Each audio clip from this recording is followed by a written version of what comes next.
Okay, welcome back everybody. We're going to kick off our next session now entitled Consolidation, Collaboration and Competitiveness. I'm your host, John Strickland. Good to see you all here in a nice full arena. We've got 3 airlines, pretty quick fire sessions, 15 minutes each for the next 45 minutes. 1 old airline, 1 young airline, and 1 airline not quite yet born, but all going through massive change, fending off issues, making strides forwards. So give a warm round of applause to my first guest, already on the stage here with me, Anko van der Werff. Anko is CEO of SAS. Good to see you, Anko. Good to see you as always. And of course, SAS is a Scandinavian airline, but you're back home in the Netherlands, briefly. Yes, yeah. Actually good to be back. I'm not here that often, at least not professionally, that is. No, absolutely. I'm sure you probably lost the ability to speak Dutch. Yeah, well, okay, here's one thing. Most of you probably that stayed overnight didn't understand what breakfast was all about, right? You've got these chocolate sprinkles and whatever, and I was just loving it this morning. I had a Dutch breakfast. Fantastic. For very, very first time in I don't know how many months, so it was great. Always good to get the home pleasures back again. Absolutely. Well, Anko, as I mentioned, I said we've got a spot now with 3 airlines, of which you're the first. SAS, I described as an old airline, and it was born, well, the best part of a century ago, just post-war with the 3 Scandinavian governments. You wouldn't have an airline today invented, never mind run by 3 governments, but as part of a rich history of the airline. Yeah. However, if we fast forward, I mean, you've been at the helm, what, a couple of years now? Yeah, three and a bit, 3.5 years. Yeah. And you've been leading the airline through dramatic change. I mean, it's an airline that could have easily fallen by the wayside, but you've just gone through a massive restructuring and change process, including Chapter 11, whereby you're protected from bankruptcy without getting into the legal complications of that. And you've come out of the other side as a fresh new airline. Tell us a bit about that process. Yeah. Well, I think I will take you back a bit in history, because 1946 is when the airline was founded, and I think your statement, which we didn't even prepare, right? We didn't speak about that in preparation to this meeting.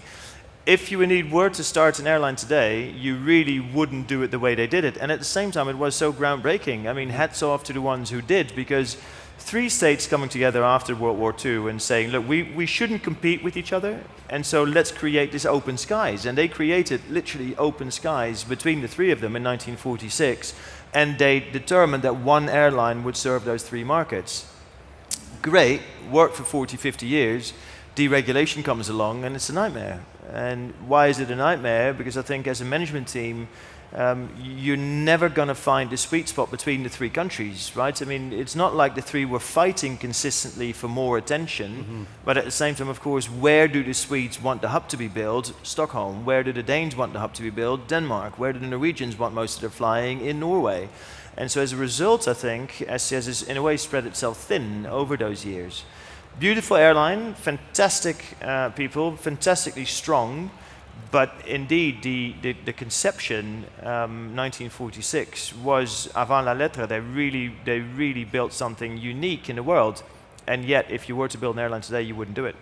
And so one of the major things that I really wanted to address was actually the ownership structure itself, right, the cap table, if you like. And therefore, the restructuring, at least to me, to us, I think, provided an opportunity to really change part of that, and that's exactly what we've done. Because also in my mind, when I look at some airlines in the world that have now been parts of a consolidation process, some of them that are clearly bigger than SAS, my view has always been that SAS also needed to consolidate. And I think many people have tried over the years, right? In the 1990s, Project Alcazar and whatever, right? It's been really a long time that a lot of people have tried to consolidate SAS, and I think we're now having a path. So those are the things that we really, I think, have done successfully over the last few years. Well, in fact, we've had some big consolidation steps in Europe, and I can't remember whether you were still at KLM when Air France KLM happened, or if you'd already I was there. Moved on. Yep. So you know very well about that. That was the first big step. We had the KLM CEO speaking earlier today. And now, in some ways, to me, as someone who's also ex-KLM, the strange irony, but it is Air France KLM who are going to take a stake, initially minority, but with the ambition to be majority owner of SAS in the years to come. That was interesting to me when I saw that announced, because if I'd expected anything, I would have bet on Lufthansa Group, because there was a partnership through Star Alliance We'll talk about that hopefully in a few moments. But this came out of the blue. It's now consummated. Pun intended, it came out of the blue. Very, yeah, good. Anyway. I didn't even think about that. Royal Dutch blue, of course. Right, anyway, yeah. Exactly. So it's interesting to see how that has taken place. It's early days, but what is that going to mean for SAS in terms of its position up there in Scandinavia, given we've got the hubs in Paris with Air France and here in Schiphol with KLM? Yeah, so one, for me, it was really clear that SAS had to consolidate and had to be part of something bigger. You're at the fringes of Europe, right? The same applies to anyone who lives in South Europe and who tries to run an airline in South Europe. I would have the same advice, right? You need to team up with some of the center parts of Europe because that's where the population of Europe in the end lives, right? If you look at the UK, 60 million, France, 60 million, Germany, 80 million people. Those are the three engines, and for the sake of it, I'm just going to pretend that the UK never left. And so, right, associate yourselves around that center. You're never going to have a 250 aircraft airline in the north of Europe. I also don't think you're going to have a 250 aircraft airline anytime soon, at least, right, in South Europe. So how do you team up with someone has always been the question. And look, Chapter 11 allows for an open and competitive race, an equity raise, and where I think not half the world, 95% of the world expected it to go a particular direction. It was actually very convenient for us because we could work uninterruptedly on a completely different scenario that no one expected. And it was really fun to read all the press and all the very smart analysts and pundits that said, oh, it's going to be Lufthansa and it's going to be left and it's going to be this.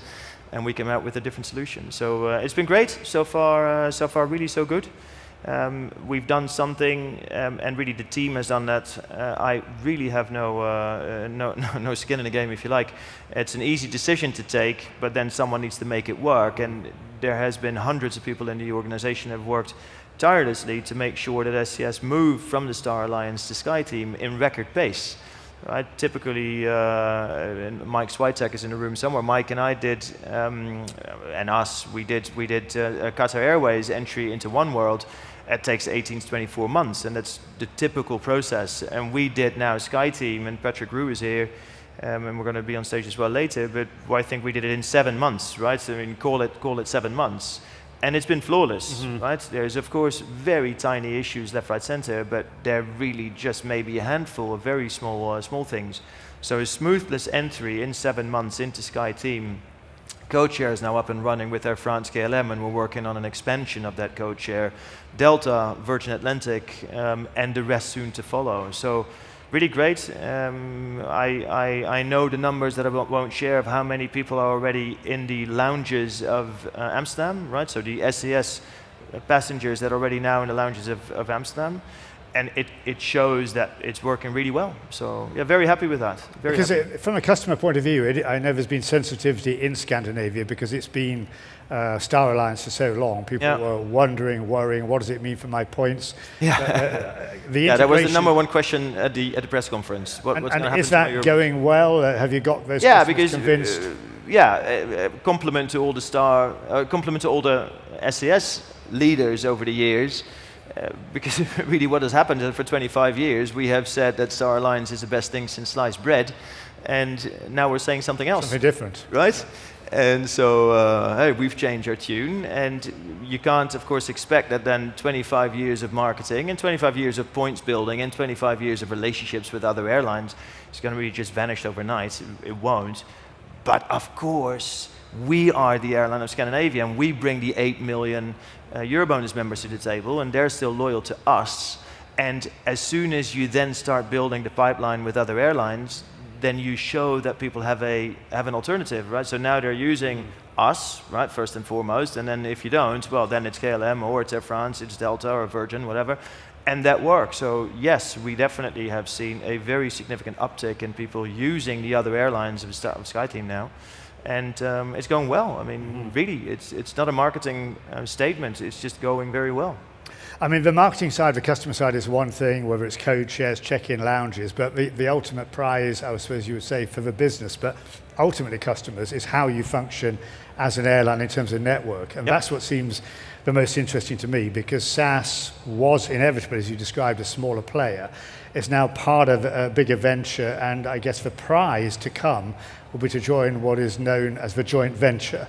It may take some time, but where you will be allowed, provided you get the green light, to share wisdom on network planning and pricing in the way that we've seen, and you and I have seen personally, what KLM did originally with Northwest, which eventually became a joint venture between Delta and Air France KLM.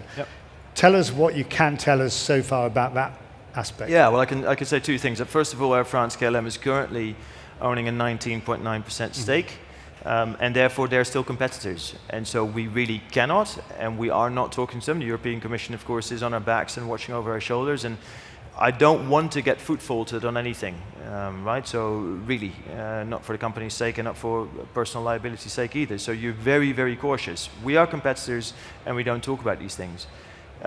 What is clear, and we've been very vocal about it, the Star Alliance limitations, the Lufthansa United limitations on us to not allow us to enter into a joint venture, the North Atlantic joint venture primarily, of course that is, were a major reason for us to consider the other bid and in the end run with the final bid and go with the consortium that won it, including Air France KLM. Because if you've tried for 10 years, 15 years, I don't know how long, to try and get into that North Atlantic joint venture and you've never been successful with the United and Lufthansa, well then you're at the end of the road, right? I mean, why would now be different? And so every single airline that flies to the North Atlantic that is at least of a certain size and of certain self-respect is part of a joint venture. We're not. And it's been something that's held us back now. And then point number three, therefore, so point number two is very clearly that we have that ambition and we've been very open about it, very clear about it. That requires negotiations with, of course, Air France, KLM, Delta, Virgin, etc. It requires regulatory approval process. And then there is point number three. There is, by the public sound of it, because that's an ownership discussion or a management discussion, there is indeed a call option at some point for Air France KLM to take control of the greater good, or the whole thing, the entire enchilada, right? So those are the three steps that we will have to follow. I think it's exciting times because at least for the first time in recent history, we have a chance of being part of a joint venture in the near foreseeable future, and I think that's important. And we're almost out of time, Anko, but just the last thing to mention, a great modernization of fleet, A350s, wide-body, long-haul. You've got the long-range version of the A321. Yep. I don't remember whether you get XLR, certainly LR coming. LR, yep. That must give really exciting new opportunities in-house and potentially more through both SkyTeam and... Yeah, so what I've always, for the ones that I've also worked at Aero Mexico was interesting because we did a lot of secondary cities in Mexico. We linked them up to the United States hubs of Delta. And those were very powerful flights. And that's what, in a way, you could replicate with the LRs, right, with 321 LRs. Mexico and the United States, of course, is a different ballgame. It's short haul, it's narrow bodies. This would be still wide bodies, but Scandinavia being so spread out, call it 25 million people living in Scandinavia, a bit less, but they all live, they don't live in one place, right? Mexico City is 25 million people living in one city. This is 22 million people living all over the place. And so you can't make wide bodies work on every single city pair, so you need LRs. And I'm thinking of fantastic, in my head, I'm not going to share which they are, but there's of course secondary cities in Scandinavia that you can connect to either primary or secondary hubs of Delta in the United States that I think will work really well. Excellent. And Anko, I'm going to give you the chance in the last couple of minutes. A key part of an airline's operation is its punctuality and reliability. And I know you've got something to say about recent punctuality performance because it's such a hot topic. We heard earlier today about ATC problems. We've had in the UK, British Airways talking about the difficulty to run on time. But you're pretty well top of the heap, I think, at the moment. Yeah, I agree to everything you said except for the pretty much. We are on top of the heap. Okay, I want to give you a chance to say something. Thank you. All right, just anyway. So yeah, I want to do this as a question and answer session. Who is the most punctual airline of Europe at the moment? But we've given it away, right? So look, let's not joke about it too much. 70% of a passenger's NPS score is running a smooth operations, right? And we have a Dutch philosopher who is a very famous football player, Johan Cruyff. He passed away, and he always said that playing football is simple, but playing football simply is very difficult. And that's the same with airlines, right? So running an airline, everybody understands what running an airline is about, and the concept of running an airline is very easy. But to do 800 flights a day between Los Angeles, Japan, Svalbard, and wherever, right, that becomes very different because all sorts of different jurisdictions and different weather and different I don't know what. And so that makes it very complex. We have spent an awful lot of time on it. And so, yeah, a year and a half ago, we were really call it bottom quartile or something, I don't know, half. And then last summer, we were 12th in Europe. In autumn, we were 9th. In spring, we became 6th. In July, we were 2nd. In August, we were number 1. And in September, again, number 1. That's great teamwork, right? Because you can't take off 800 flights a day if there is a weak link in any of the chains, right? It just doesn't work. And so for us to be there, top of the pile in Europe is just great. And 70% comes back, right? 70% of NPS is A, don't cancel my flight, B, run on time, and C, give me back whatever I gave you as a passenger, right? So if I gave you a bag, give me back my bag. If I gave you cargo or a pet or my child, right? I mean, minors and what have you, just give me back my kid and I'll like you. And if you do that on time and you don't cancel my flight, then you're golden.